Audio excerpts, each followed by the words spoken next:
UN officials in Ivory Coast say they now believe that that country's incumbent government is breaking an arms embargo and arming civilians. Tensions are on the rise.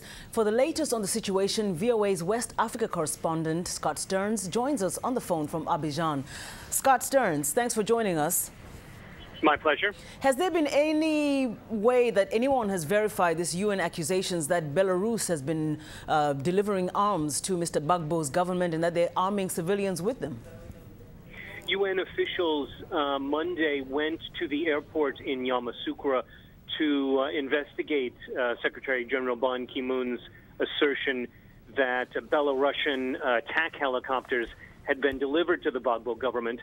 Those UN officials were turned away from the airport under some fire.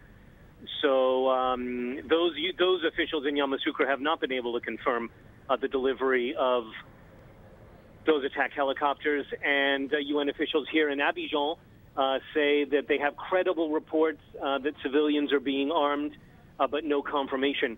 This afternoon, I had the misfortune of running through a checkpoint manned by young militants of the incumbent president's party. They explained to me in no uncertain terms that as the illegitimate child of Barack Obama, I was simply a liar and a thief, but had I been the illegitimate child of Nicolas Sarkozy, I would be killed there on the spot in the middle of the street. Now, none of those jeune patriots were visibly armed. There were several uniformed military there who did their best to try to control the situation, and my driver and I were able to escape without incident. But in a checkpoint where there are 100 youth leaders, militants, and 5 or 6 uniformed soldiers with weapons, it's clearly a situation that can quickly get out of hand. Now, Scott, obviously, from what you just described, the tensions are really escalating over where you are, and it's almost, of course, very concerning. I'm curious about, with all the accusations the UN has placing on Mr. Gbagbo and his government, obviously, the effectiveness to maintain peace in that country, has it been impacted at all? There's a lot of tension between the government and the UN peacekeeping force over there.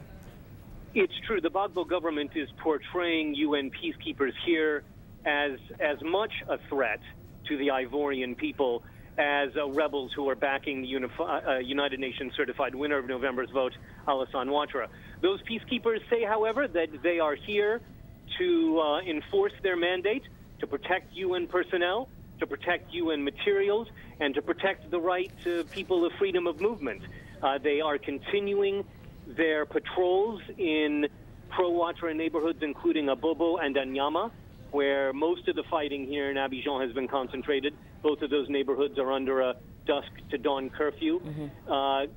You are quite correct. The hostility between Gbagbo supporters and the United Nations as a whole has certainly never been higher.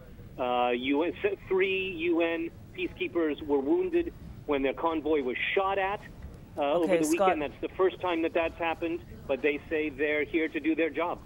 Well, Scott Stearns, we just urge you to take care where you are. Of course, thank you for that update on Ivory Coast. That's, of course, Scott Stearns reporting from Abidjan. Now, for more information on any of today's stories, please visit us online at voaafrica.com. You can also visit us on Facebook. Just search for In Focus.